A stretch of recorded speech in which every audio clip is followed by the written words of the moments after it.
welcome everybody to episode number 299 of the OMG Hour. It is the penultimate one. I did look up that word and I did use it correctly last week. So I told you did. This is I the told one. you were right.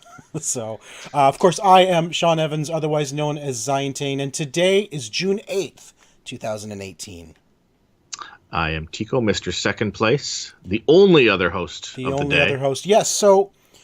real quick, we had planned to have a guest host on this week. I figure, since this is the penultimate one, we've had a friend of the show who's been, he's been a good friend of the show for a long time. And of course, that is our friend Sid Bolton, our gaming archaeologist. He was going to be on the show. And Tico, we were all set to record last night, but Sid was nowhere to be found. And it kind of got us worried because Sid's not one to not respond. And of course... he's not that type. No. So he went unanswered, calls, texting, email. I didn't know what was going on. Turns out, I find out today that Sid is in the hospital in Toronto. I don't know the details at all, other than he is in the hospital for something.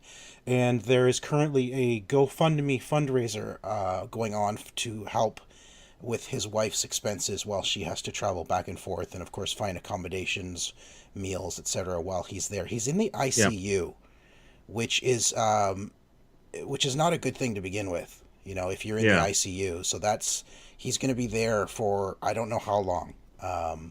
So this kind of hit me as a ton of bricks today, Tico. I gotta be honest. Yeah, it's not been a great day. I mean, since hearing that news, and we wish Sid a speedy recovery because there's better ways to get out of doing a podcast with us than that. Believe me, doing a podcast with us isn't that stressful. So no, but I was honestly worried when he wasn't responding last night, and to find this out today, it really, really hit me because Sid and I are the same age, and it's just.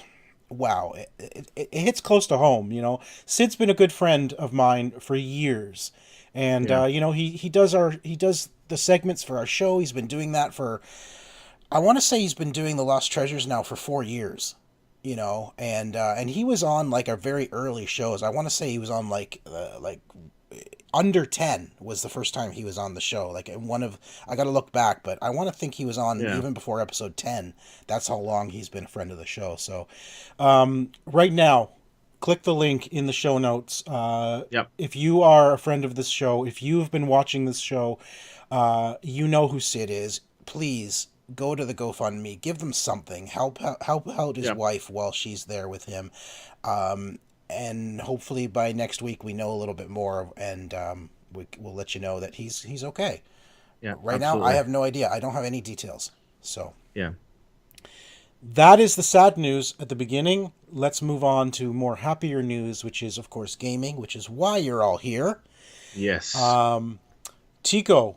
Yes. Why don't we start off with a game that you told me was coming because I got tired of all the zombie games out there. Correct. And you said, well, how about a game about vampires? Yes. And of course, you and I have been playing the new game from Dontnod Entertainment called Vampyr. Vampyr. Vampyr? It's with the Y. It's a Vampyr. Actually, I like that. It's more classy sounding. Yeah. And this does, of course, take place in London, so where class comes from, I think. We're very, very classy. Very classy, that's right. That's where vampires originated too. I'm not sure if everybody's aware of that. Vampires actually originated in London. Jack the Ripper is one of the first well-known vampires. Was he considered a vampire? No, I made all that up. Of course. But, I mean, it might. I'm sure that. It sounds good. I think I've seen some sort of fiction somewhere where that was the case. Well, yeah, it's good fiction. So Vampyr takes place in London, World War I era. The main character is a World War I vet who's just come home and doesn't really know what's happened to him other than he's a vampire now. Yeah, he starts off and he has the thirst. Yeah, exactly. This is an RPG, full on RPG. Imagine like I want to say like Mass Effect, Dragon Age. It's an action RPG, full on with dialogue trees, characters. It's very narrative driven. Yeah, skill trees. Yep, skill trees and XP and all that. A little less combat-y than sorry, not less combat-y. The combat is not like Dragon Age, but I would say it's more like Mass Effect, but more melee combat. Yeah. I mean, Mass Effect's a shooter, but take a shooter and make it more about melee, and that's essentially what Vampyr is. Yeah. I am really, really enjoying this game, Chico. I love the atmosphere. I love the dialogue. I love all the characters. You could spend hours just talking to all the characters and getting to know them. And it creates these sort of relationships between characters as well, that you link the characters together based on the relationship with each other. Yeah, now, the lore is great. The lore is fantastic. They built a great lore for this game, and it's fun. It plays well. Now here's the thing about this game, which is interesting. Of course, because you're a vampire, you need to feed on human blood. Yes, but you can choose who you're going to feed on. Like the main characters, and if you do so, it actually changes the world around you if you choose to feed on NPCs. And any of the NPCs you speak to can be lured, basically lure them into a dark alley and drink of them, which kills them. It takes them out of the game, but changes the world around you because you've done that, right? There's going to be certain trees that don't happen anymore, certain quest lines that maybe you can't get anymore. I have, in my time playing it, I have so far only fed on one character because he was a scumbag murderer. Or was he? Well, yes, actually he was. But he had a side quest. So I'm like, okay, I'm going to go do your side quest, but when I get back, you watch out, mister. Yeah. Yes. Here's that towel you sent me to go get. Yeah. Now, look that way for a second. Exactly. But no, I'm actually super enjoying this game. I love the dialogue trees. I love the narrative driven concept of it and all the different characters. They're very fleshed out, these characters. Yeah. Like they all feel like they have a history. Like it would make a great TV show or movie. Yeah, it really would. It really would. Fantastic job. The acting is good. The voice actors are doing really well. Yeah. I don't know what else to say. It's great. It is a full-on RPG. So there's going to be levels. There's going to be creatures you come across or quests you come across where the end boss, I'm going to say, in a dungeon is going to be too much for you, which I've already come across. I came across a werewolf that killed me. Not instantly, but I could tell I only got him like halfway down and before he killed me. So I'm like, okay, I need to be a little stronger before I try that again. But what's nice is you go back to your room, you sleep for the night, you can upgrade your skills, which upgrades your level, makes you stronger. You can craft. You find a whole bunch of items for crafting. You can upgrade your weapons that way. There's a lot of mechanics in it, but super well done. Great atmosphere, great music, great dialogue. I'm having a lot of fun with Vampyr. And I've spoken a lot. Why don't I let you talk about it for a bit? Yeah, no, I'm enjoying it a lot as well. Like the depth of it is really prevalent right away. Yeah, like that there's gonna be a lot to do. There's gonna be a lot of story for you to unfold. I'm enjoying it. I'm looking forward to playing a little bit more and figuring out a little bit more of the story, and actually getting my guy up so I don't die so quickly. I've died a couple of times, like right off the bat, because my combat style is that of just jump into and mash the buttons. Yeah. So I mean, I'm now going to go back at it with more of a skillful approach. Yeah, I mean the battles are it is kind of button mashing, but at the same time you really have to know what you're doing because there's dodge and there's different powers you can get. Like I have the power where you can shoot the blood out and it goes through the guy, but you can choose these different abilities as well in your skill tree. I got the claws. I started with the claws. You took the claws, yeah. So it's great how you can build the character how you want. You can also respec the character at any time. Yeah. Which is, in my opinion, a little bit odd to allow you to do that. Well, Respecing a character I get, but usually it costs you to respec, so you really have to think about it. This seems to be a free respec at any time. Well, I mean, if you want to play a different play style, maybe it gives you the opportunity to, try something else out. Maybe something's going to be better for you. Maybe the claws are going to be the way to go against that werewolf. Yeah, maybe. Who knows? I don't know. Okay. I want to also talk about Detroit Become Human because it is out now. And I've been playing this for the last week. And, oh my goodness. This game is everything I had hoped it would be and more. Let me tell you, it is beautiful. It's amazing. I am in awe of this game. Just the sheer technology behind creating this game is unbelievable. Every actor in this game looks like they're the actor who played it. Yeah, I've seen a lot of the screenshots, like the comparison shots, and it looks fantastic. Like you look, it's like that's that guy. Well, there's so many different actors in it that everybody knows. Lance Henriksen is in it. Clancy Brown. Jesse Williams from Grey's Anatomy. Of course, he plays one of the main characters, Marcus. You've got the girl who plays Kara. I can't think of her name offhand, but she was in a show with Kevin Bacon called The Following. And I've liked her. She's a great actress. And it's just, this game has really connected with me, and I've spoken to several people who are also playing this game, how this game has a complete emotional connection to the player.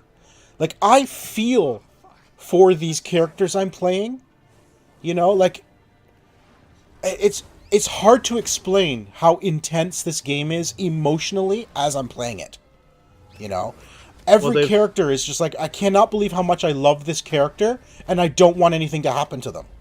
Yeah. It seems that they've taken what they had with Heavy Rain, and they've fixed that problem of the Uncanny Valley. Yes. Sort of thing. It looks like with the having the actors in it, they fixed that problem because these do not look like, dead-eyed, I mean, it's kind of funny, like, they don't look like dead-eyed robots in this, even though they're robots. Which is funny because they actually are robots in this. I mean, they've done a great job of making you feel like it feels like you are watching and interacting with a movie. Oh, absolutely. Now, there are times when it tells you to do a particular action, and I'm sitting back thinking, okay, you're at least making me interact, but why? Because I don't have a choice but to do that action. Yeah. You know what I mean? Press this button or die. Well, no, there's cases when it says, do this, and it will just sit there and wait for you to do it. Oh. Right? So it's like, well, then why make me do it at all if it's not really a choice? Yeah. So there's some situations like that where I kind of question putting a control in. But there are, oh man, there's just so much to say about this game. I love the trees, the branches. I have spoken to a couple of people, and it's already becoming evident that this story can be, my story, for example, could be completely different, Tico, than your story based on the choices you make. And some of these choices are instantaneous, spur-of-the-moment choice. You need to think quickly because in 5 seconds it's going to choose for you. Yeah. Right? So you need to be really on the ball in the situation and deciding instantly what would that character do, or what do I want that character to do in this moment right now? Because that one, it's going to affect the branch of the story. It could affect the death of a character, which is permanent. You can, it'll affect, what branch the next chapter starts at, because that will then determine where the narrative goes from there. And there are some really difficult choices. Believe me, last night, or is it 2 days ago now, I was playing a particular scene, and one of those instant choices comes up. And I'm talking, the level of Mass Effect Dragon Age choices, the BioWare choice where you like sit back and you're like, I don't want to make this choice, but you have to. Imagine having to make that choice within 5 seconds. Yeah, You know, it goes pure on instinct at that point. Like absolutely. you are like you. This is like it's automatic. This is exactly how my brain would make this decision. Yeah. You don't get to think about the consequences one way or the other. You You have need to to just do act. that. You need to act.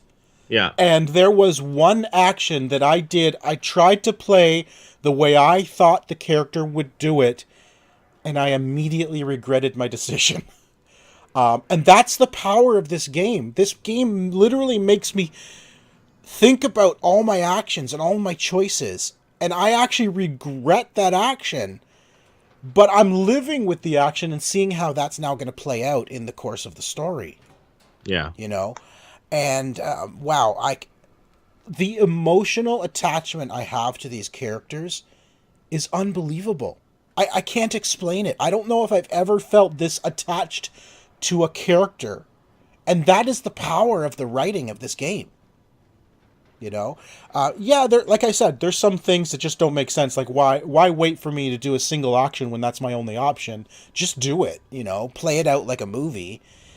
You know, but the scenery, the visuals, the story, unbelievably super engaging, and I can't say enough. Like it is. This is a game that you're gonna want to discuss with other people playing. But at the same time, you don't want to ruin anything because our paths could be completely different.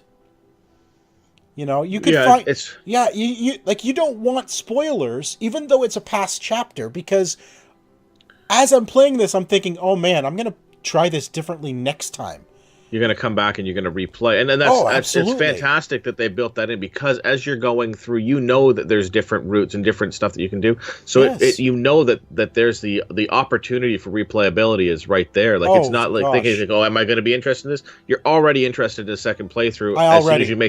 Soon as you make that first decision, you're already ready for that second playthrough. Absolutely. And that's, yeah, exactly. This game has such a replayability factor that as I'm playing it the first time, I'm already thinking what I'm going to do different the second time to experience the way it could possibly go. Because after every chapter, you see this timeline of events, and you see all the different branches that you I'm going to say missed, even though it's not really, you're not missing it. It's just you chose a different path. Yeah. But at the same time, my perfection or my completionist brain is saying, I feel like I'm missing off the game. You know, I want to see the rest of it. I want that path as well as this path, and then like it's almost like those choose your own adventure books where you sort of skip ahead to what the choice would have been. Like, oh, okay. What would have happened if I chose that? Exactly. Yeah, I'm going to go this way, but I just want to say, oh, okay, that I would have died if I'd gone to page 225. Yeah. What's neat too is you can see what the rest of the community has chosen on the timeline. You can turn on the stats to see, 84% of the population chose this path, or 17%. I actually came across one chapter ending that 0% of my friends got. Like I was the only one in my friends list to get that ending of that chapter. Right? And it's all based on the decisions I made in that chapter. Yeah. And that directly affects a lot of other things as you go through the game. It not only affects the story, but it affects public perception of the androids. It affects perception of the other players around you, like the NPCs.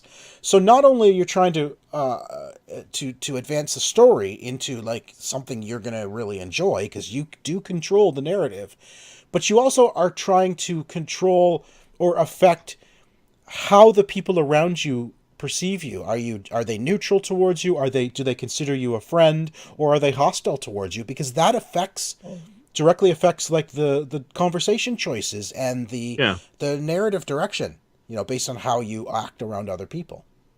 So amazing. Like it is seriously some of their best work. You can see the progress from Heavy Rain to Beyond Two Souls and now to Detroit. It's just progression after progression, and all I can think is I can't even imagine where the next one would go. With this one being as good as it is. And it really is like playing a movie. Yeah. Or a television series, because it's incredible.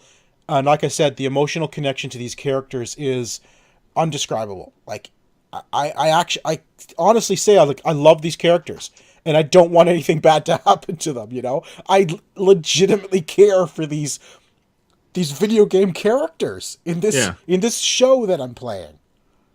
Well, I mean that's a credit to the writing and a credit to the acting. I guess voice acting, motion acting exactly that they built. So that's fantastic. Oh. I'm actually going to buy a PlayStation game and are you actually going to get this game? I'm actually going to get this game because this one here I'm actually like, okay, how do I do this? Because the PlayStation's in the other room. And I'm like, I'm just going to bring the PlayStation in here and plug it in my office. There you go. So. Honestly, fantastic. And like I said, this is a game you want to talk with other people about, but more to just compare what choices you made as opposed to what results you got, because you don't want those spoilers. Even though you finished the game, I was talking to a friend who played it and whose son also played it, and she said that her and her son got completely different endings. Yeah. Like totally different endings. I guarantee there's some sort of personality test or something like that based off of what ending you get. Yeah, right? It's like, what ending did you get? You got B? Oh, that means you're a psychopath. Right. Oh, man. All right. Why don't you tell us about one of the worst games ever made and its sequel? Shaq Fu. Listen, I don't think this is one of the worst games ever made. Number one, well, the first game was. It wasn't that bad. It was a fun game. I mean, Shaq Fu was obviously, Shaquille O'Neal, the basketball star at the time. He was doing, horrible movies, getting horrible video games made. He was like trying to get everywhere. He was rapping. He was trying to be everywhere in the world. Basically, he was trying to get his name out there. So I mean, he did stuff like was it Shazam? Yep. And Steel, like some terrible movies, and he decided, why not? Let's do video games. Let's do video games. So there was a game called Shaq Fu, and it was not very well received, to say the least. So how is the sequel now? So this, you know what? I like this. It's fun. It is. So this was provided by the developer. They're the same guys who do the NBA Playgrounds games, stuff like that. So they've taken a character from those, and they've basically made a weird fighting game. Shaquille O'Neal grows up and learns kung fu, and he just has to go and beat up all these really weird characters. You get his special attack is the size 22, which is the size shoe he wears. Oh, nice. And so like he'll do that, and it'll be like a giant shoe sort of comes out and kicks guys. He gets an area of effect attack. It's just fun. So it's a side-scrolling brawler, is all it is. Yeah, side-scrolling brawler. I mean, it's no different from like your Streets of Rage or anything like that. You've got a few extra power-ups and stuff like that. It looks good. It's shiny. It looks pretty. It's a fun game. I know a few of the guys, at PAX had played this and really enjoyed this. They were talking really highly of it, and I can see why. It is a fun game. It's by no means anything brilliant. It's not redefining the genre or anything like that, but it's a fun game. It's a fun, easy game to just hop in and play for 20, 30 minutes. You get tons of baddies on the screen at once. You just beat the crap out of guys with Shaquille O'Neal. What I find hilarious about your video is the bad guys literally fall in from the sky. Yeah, so they'll jump in from off screen or fall in from basically out of view. These are the juiced up dude bros. They're drinking. So they're coming in. They've got the little beanies on, and they're all juiced up on this poison soda pop.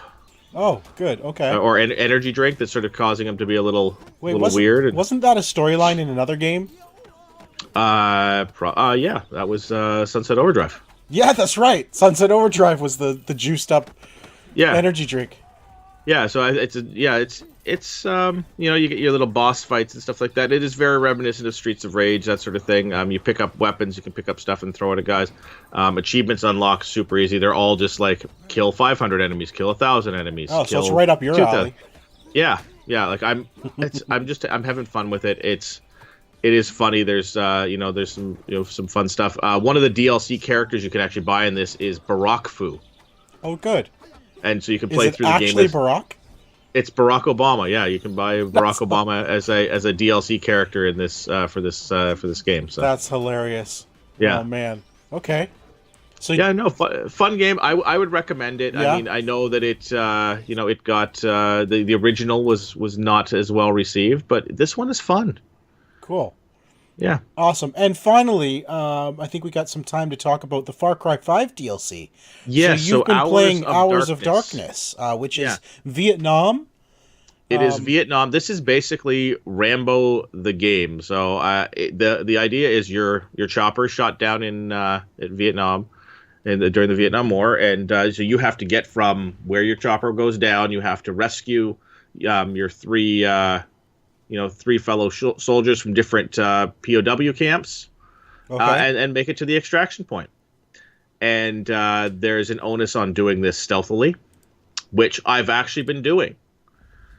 So as you kill guys, Wait. You've been doing it stealthily? I have been. I have been doing it stealthily. A bow and arrow instead of an actual thing, and I've been sneaking up on guys because as you kill, if you kill somebody, you get a bonus. And if you kill 4 guys in a row, you get your full bonus thing, and the bonus goes away if you are spotted. So I'm doing it very quietly, and one of the bonuses is guys who are about to see you will pop on your map so you can see where they are. So I'm doing it very, very cautiously, very quietly, trying to sneak around to make sure that I am not seen. So I think what you're trying to tell me is I'm going to adore this. You will love this. This is like it is basically I think it was Rambo 2 where he was in Vietnam. I don't know. Wasn't he in Vietnam for multiple Rambos? I think in the last one, but like 2 or 3. One of them he was like in Russia or something like that, but one of them he was in the jungle. I think it was 2. Probably. And he's just you're sneaking around with your bow and arrow, sneaking through bunkers, trying to gain intel as to where your buddies are. It's really well done. It's really well done. Do you start like is it a complete standalone? It is a complete standalone. So in the main menu, you'll go to add-ons, you'll go to Hours of Darkness, start new game. And how big of an add-on would you say this is? So if you go through, I went through and I've done everything in it. So I've rescued all 3 of my compatriots. I found all of there's like these lighters. You find downed pilots and you have to take their inscribed lighters back, like sort of like collecting dog tags sort of thing. I've cleared the entire thing. It took me about 2 hours to do so.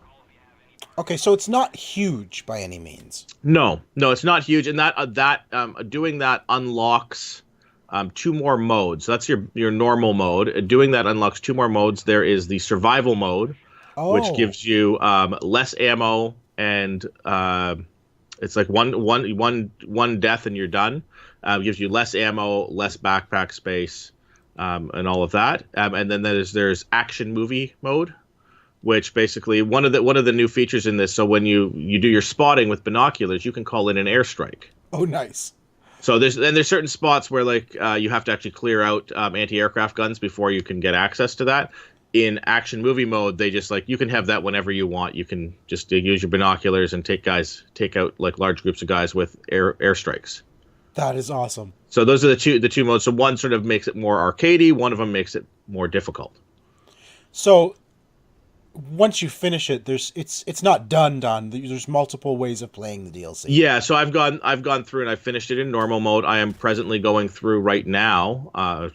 Pick up the controller and play right now. It's just to my left here. I am doing the action movie mode, and then I'm going to go through and give the survival mode a try as well. That's cool. So, but it is fun. It is well done. It's not the longest piece of DLC in the world. Yeah, well, I mean, it's the first of 3, right? So I'm actually looking forward to the Mars one. I'm kind of and I believe they're all going to be stepped, as a like sort of step away from the main game. Yeah. That being said, like some of the stuff, I noticed when I started my second playthrough, it says, "Hey, in the main game, you now have new costumes available. You now have new weapons available. So there's a bunch of vehicles and weapons and stuff that unlocked from my completionist." Completing this the first time. Well, that's neat. You know what I like about the DLC, if you think about it, is they are directly related to the main campaign, because in the main campaign you are collecting the Vietnam lighters. That's one of the collectibles. Also, when it comes to the Mars one that's coming, you actually help one of the NPCs in teleporting to Mars because they're about to attack, and of course you help, and then he disappears. He makes this teleporter. It's this whole silly side quest, but the thing he makes, he calls it something that has the initials of DLC. Yeah. Right? I remember, and I laughed when he said that, because I instantly realized it was the DLC he was creating, and he was going to Mars. And of course, knowing that one of the DLCs is so you're going to meet up with him later. Yeah, so I think he's going to be in the DLC. Yeah. Which is funny. And what is the third one? Do you remember? The third one is, of course, zombies. Oh, okay. Well, I don't know. How does that one link to the main game? Zombies are everywhere, and that's just how it is. I guess they could be the angels. The angels are kind of like zombies, right? Yeah, I'm sure there'll be something tied into that. Yeah, that's awesome. I'm looking forward to this then. Stealth. I love stealth. Nice thing about this too is it's a completely new, like, I don't know if it's a completely new map, but it feels completely like a new map because of the vegetation and everything like that. It does not feel like you're just being dropped into the map with some different missions. Oh, that's good. Like it feels entirely like a brand new map. Well, maybe they learned the mistake from Primal. Yeah, it's like, oh, we reuse the same map. People are going to complain. So it is exactly. It looks great too. It's got that. Oh, people. It's got that greenish hue for the whole game too. Yeah, people get butthurt over the stupidest things these days. Yeah, like you got a game. You got to play a whole new game with whole new characters and everything like that. Just play the game and be happy. Oh my goodness, the shape of the map was the same. Anyway, how dare they? How dare they? Yeah, how dare they reuse assets they created themselves? Yeah. Like, okay, whatever. Anyway, let's move on to the stuff we like to talk about.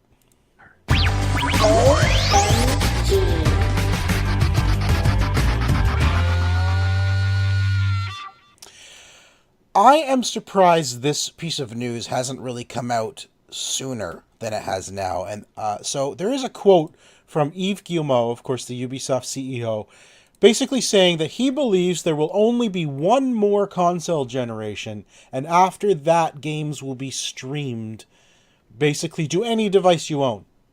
Yeah. You know, along the same lines of, we're seeing Fortnite coming to the mobile now. Yes. Right?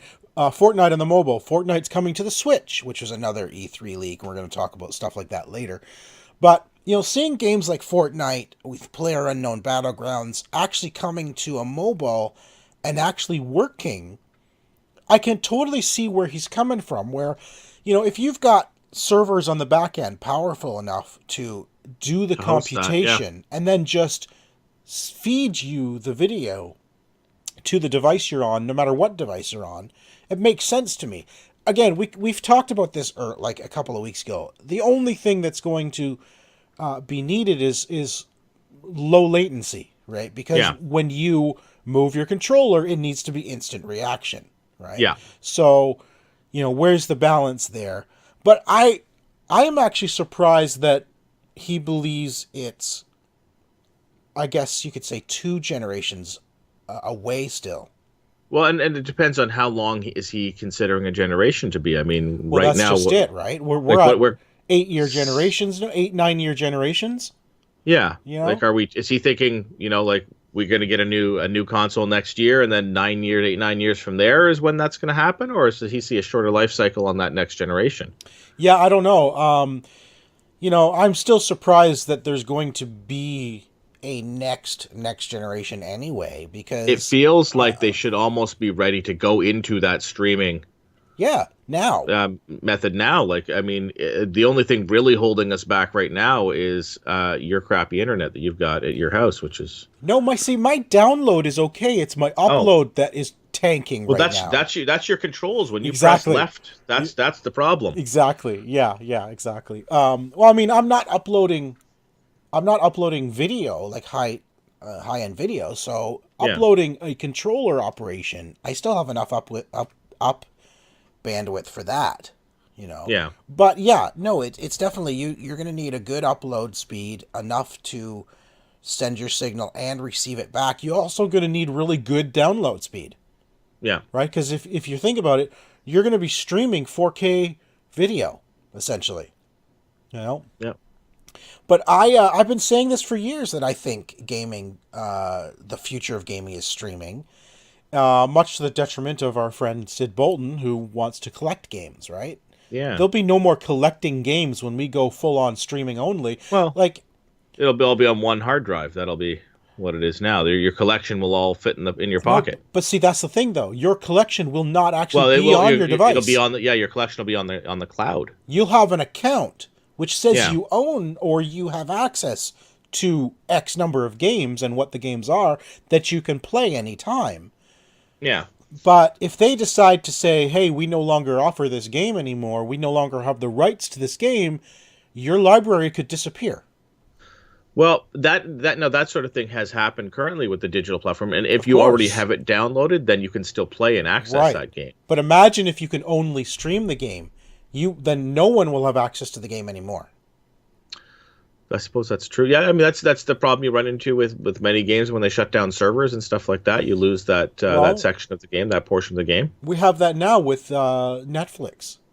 Yeah. Right? You have access to every television show and every movie on the service, but if that movie goes away, you don't have access to it anymore unless you have physically bought the DVD or the Blu-ray or whatever, right? Well, we may see that pricing structure where you're not buying your individual games, you're subscribing to those services now, which has been a big thing that they're going with. So it doesn't matter if it gets yanked because you never own that game, you just have subscription to the games on that service. I mean, what's the next generation of Game Pass? It's going to be a subscription service like it is now, but for streaming games, not actually downloading them. And we're already on that path, which is why I'm surprised. It just seems like very long to say one more console generation. I'm guessing maybe the next console generation is going to be the set-top box that will allow you to do that. It'll be sort of like that interim step. Yeah. You know, like maybe it'll be digital only by that point, but not streaming, and then moving away from the hard drives into streaming only. I don't know. They'll save a fortune not having to cut that little disc slit into the consoles. Yeah, exactly. But then, I mean, console prices shoot way down when they don't have to do that anymore. But then, what will EB Games do? Keep selling more toys. They're already only 30% games as it is right now. Yeah, that's true. Okay, well, E3 is coming up very soon. In fact, today being Friday, E3 actually starts tomorrow with EA's conference at 1:30 EST, which I have in my calendar. But, this has been a really strange week, Tico, leading up to E3, because there have been so many leaks, not just leaks, but actual announcements. There's been leaks. There's been announcements. Followed by announcements, followed by, stuff that's and some of this stuff has started weeks and weeks ago too. Exactly. But as we get closer now, to me, it just seems very, very odd that listen, it's a couple of days. What? Yeah. So keep that in your pocket for 2 more days. That's all. Now I'm wondering what's left. What's left to tell us? So for some of the things we've learned this week, one. I had to laugh when I heard this. Well, this is an annual thing. This is an annual thing. The annual delay of Crackdown. And Crackdown 3 has now been delayed again to 2019. Now, I saw today that now they're saying February 2019.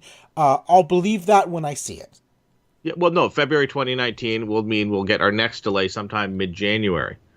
Yeah, exactly. 2019. This game was announced in 2014. 2014, E3 2014. It was going to originally release in 2016. Then it was delayed to launch alongside the Xbox One X last year. Yeah.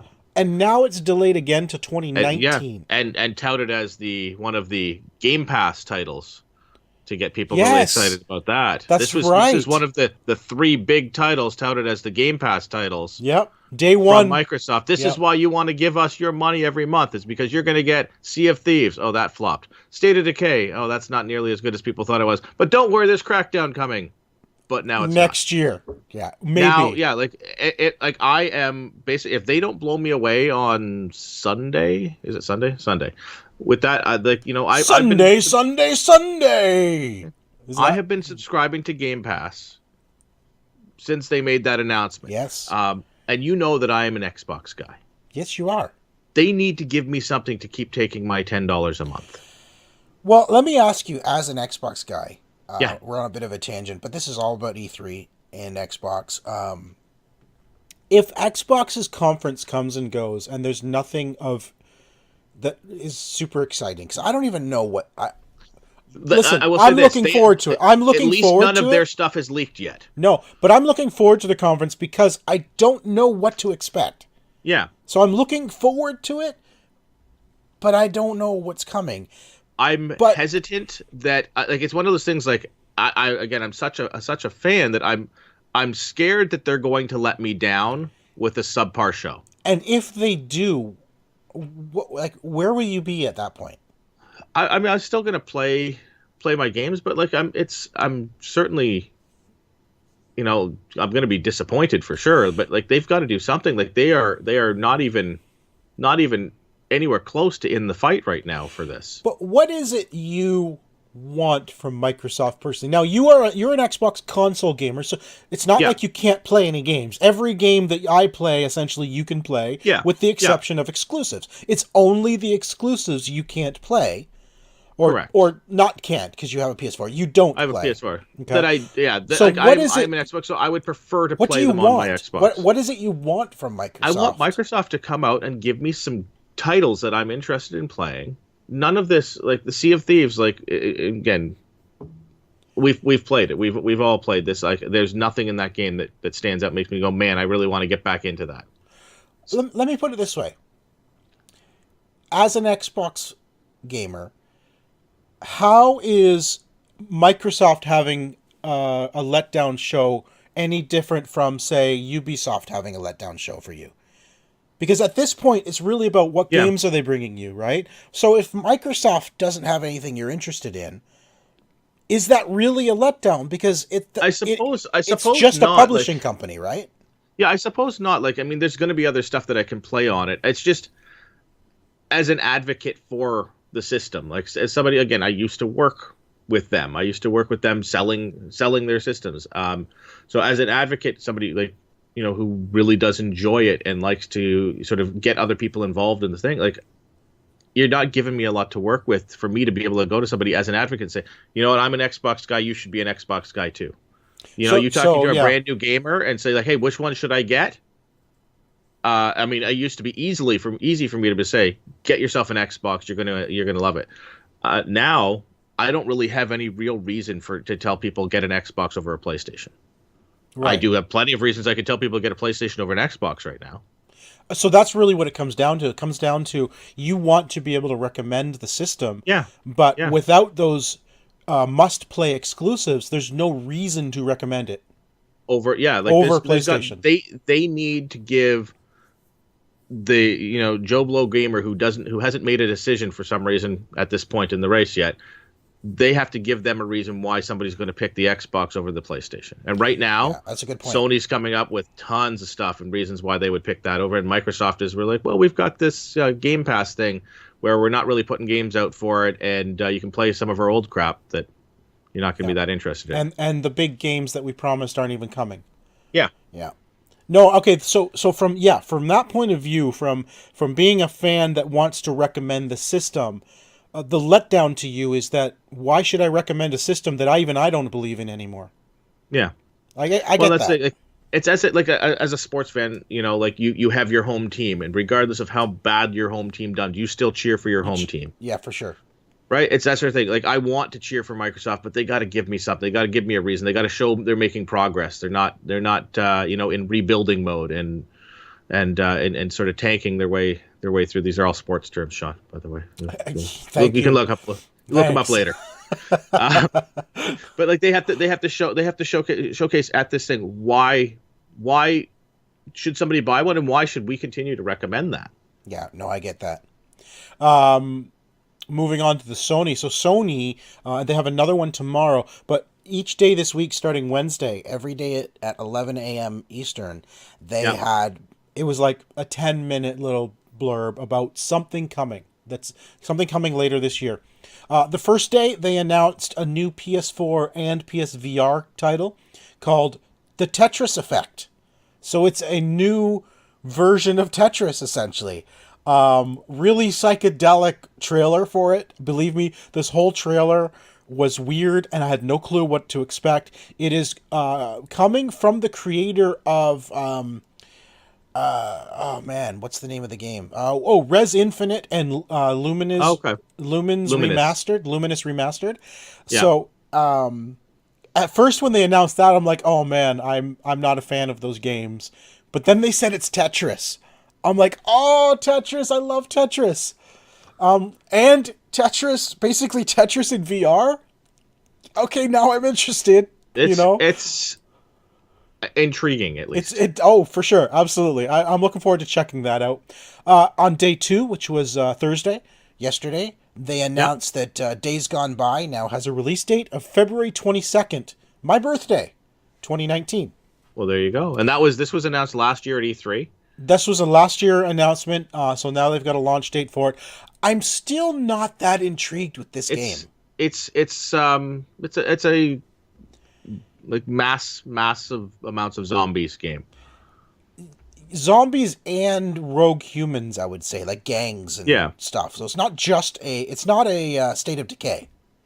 No, it's closer to a Dead Rising, but yes, prettier and more narrative, I think, than Dead Rising. Last of Us and Dead Rising mixed that's together, good. sort of feel. Yeah, exactly. That's really good, and both of which those titles were not up my alley. I'm just, I'm gonna have to see a little bit more about it. But from what I have seen of the gameplay, I'm like, I don't know if this is gonna be up my alley. Now, what if I told you the main character is a vampire?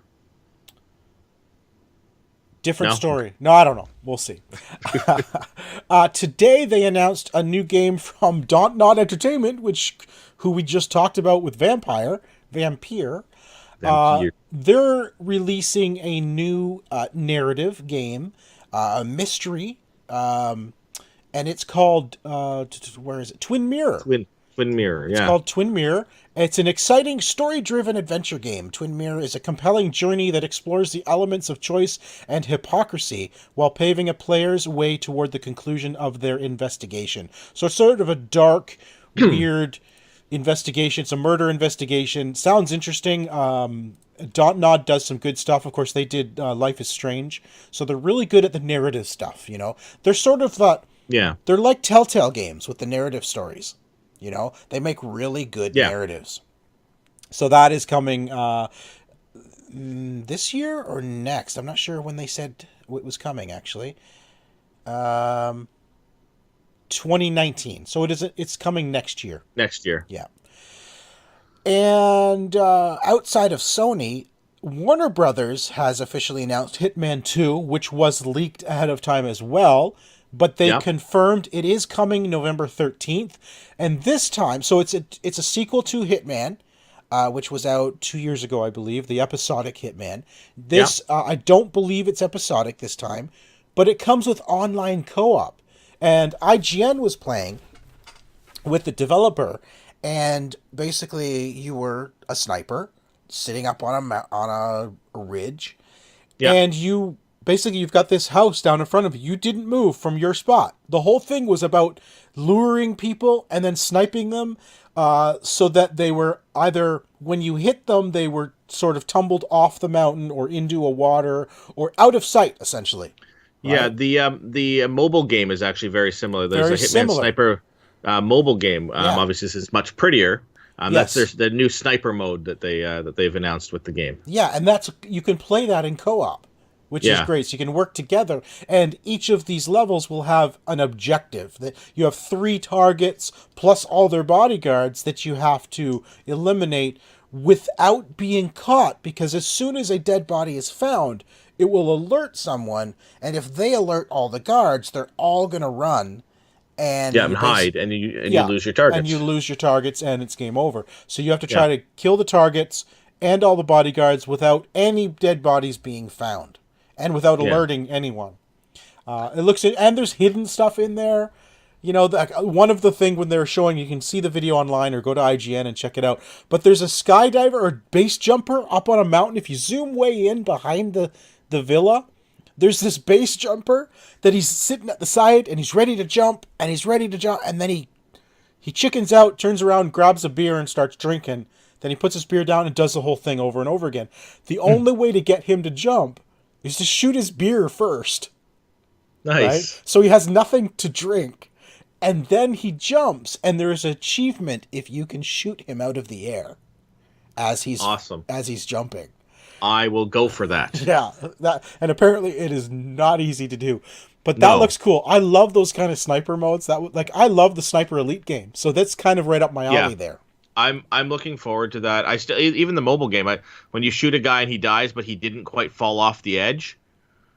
So you're like, oh crap, somebody's gonna see him. So you line up 2 or 3 more shots to like edge it, like keep jumping him a little bit further until he falls off the edge. And you can do that like when you're playing co-op. You can both basically shoot. If you shoot at the same time, of course, it's more power, and that guy flies even further back. Yeah. So you can fly them right off the mountaintop, which is really, or even you can lure them to a window. So you shoot the window. He goes in to inspect what happened, and as you shoot him, he flies through the window and out of sight. Oh, okay. Which is kind of odd because essentially you've just shot him into the house. So I don't know how that works. If nobody else is in the house, it's okay. Well, there's a wedding going on. There's the big party at the bottom of the house. I guess no one's upstairs, so they have one of those velvet ropes. Do not pass. They must go upstairs. It's the attic, so no one's going up there, so it's all good. Exactly. So those were the official announcements this week. But you know what? There's been a ton of other leaks before E3, like ridiculous amounts of leaks. I think there's more leaks than were actually announced at E3 last year. Well, that's just it. I mean, we've got Assassin's Creed Odyssey, which was leaked, and then, of course, the next day, Ubisoft says, yep, okay, see you at E3. Fortnite for the Switch, that's been leaked. Now we know that's coming. Dragon Ball FighterZ, or Fighter Z for the Switch. Rage 2. We all know what happened there with Rage 2. That was the Walmart Canada had a few of these. Yeah. Forza Horizon 4. Leaked by Walmart. Walmart Canada. Now confirmed. I believe it's confirmed. Let's Go Pikachu and Eevee. That was announced like just a week ago.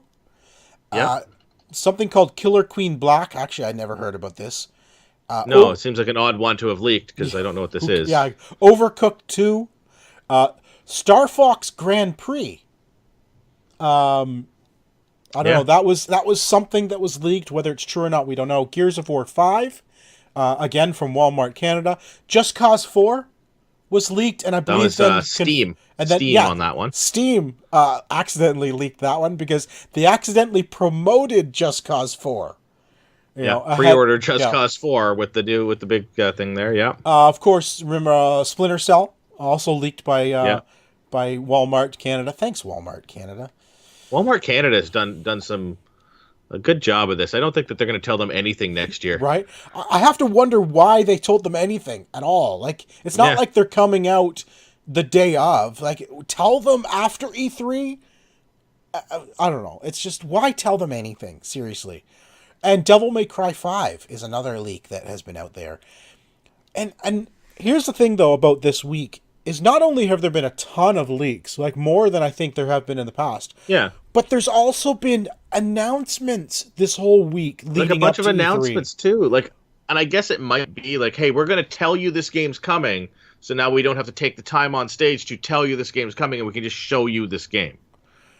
But like, it may be that sort of mindset, but it just seems very odd. Like, you have this huge showcase, of games to announce all these games, and you're like, well, we're not going to wait a couple more days. Exactly. That's like, Christmas is on Sunday, but let's pretend Christmas is Hanukkah, and you can have a present every day leading up to Christmas. Yeah. What's the point? There's nothing wrong with that. There's nothing wrong with that system, okay? Nothing wrong with that system. Yes, there is. But I don't get it. Like, why? Why do this?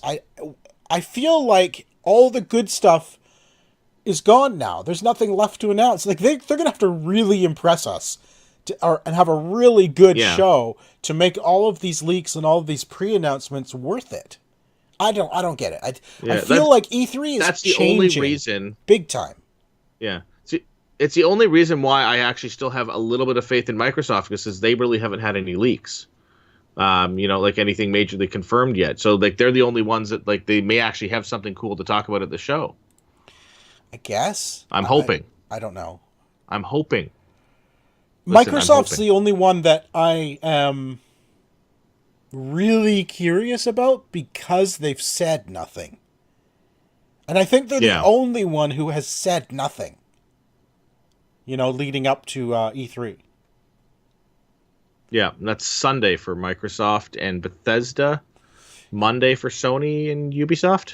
I believe so. I've got it in my calendar. I actually put in my phone, in my calendar, I put all of the press conferences because I want to make sure my family knows that E3 weekend, leave me alone because I'm watching E3. So tomorrow, Saturday, we have at 2 p.m., we have the EA press conference, All Alone and Lonely. Yep. And then on Sunday, we have Microsoft at 4 p.m. Eastern. Then we have Bethesda at 9:30 p.m. Eastern. And then on Monday, we've got Square Enix at 1 p.m. 4 p.m. is Ubisoft on Monday. And then 9 p.m. is Sony on Monday. And Tuesday at noon, we have Nintendo's Direct. So starting Saturday all the way through to Tuesday, we have a lot of gaming to be had, hopefully. Exactly.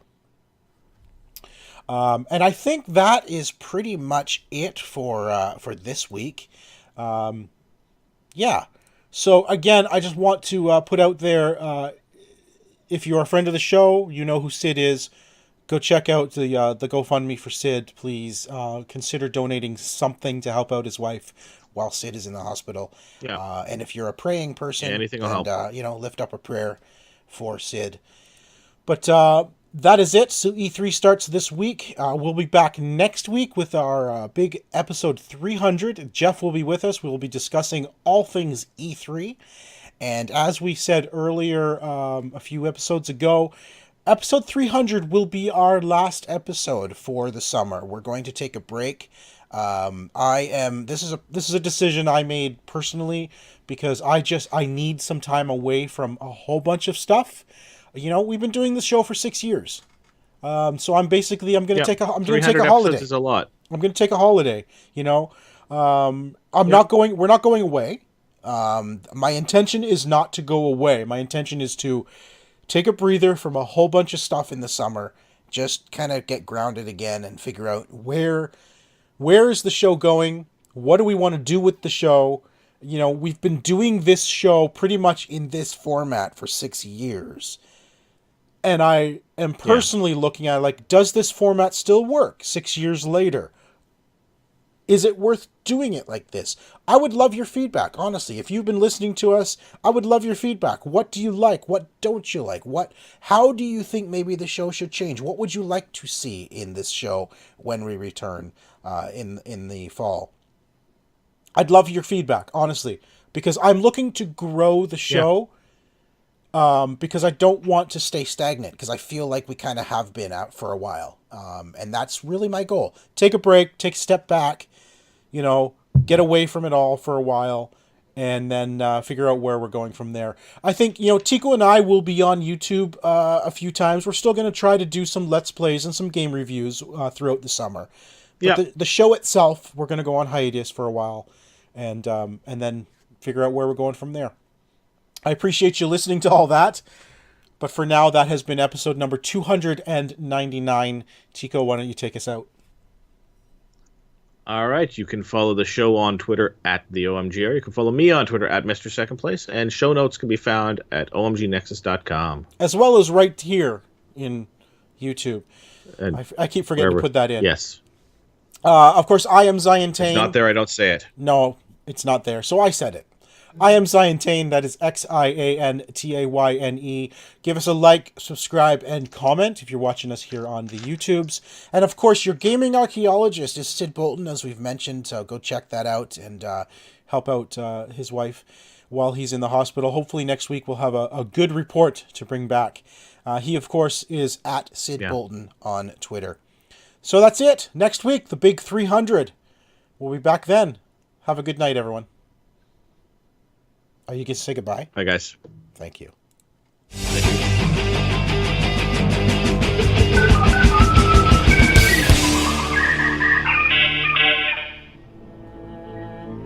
This has been an OMGNexus.com production.